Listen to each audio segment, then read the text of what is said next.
Welcome to Luca and Miguel. Enjoy the video. In this video, I will explain how to perform anti-air deathblow Sekiro, only ways. Time your jump just before an incoming aerial grab and strike on landing to interrupt the attack. Focus on measuring enemy wind-up, conserve healing items, and avoid panic rolls that ruin timing.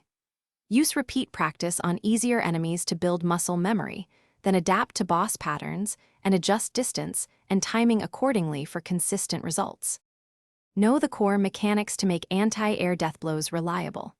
Watch for visual tells like recoil frames or a distinct wind-up before an aerial attack, and use the jump cancel right before contact. Your landing strike should deal enough posture damage to open a deathblow.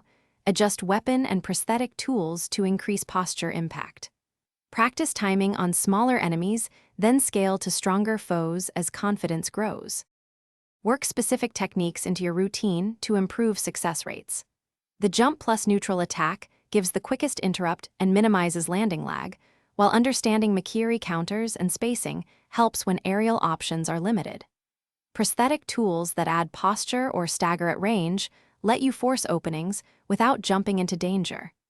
Rehearse sequences until muscle memory kicks in so timing becomes instinctive under pressure. Thanks for watching and please subscribe. It's the best investment you'll ever make.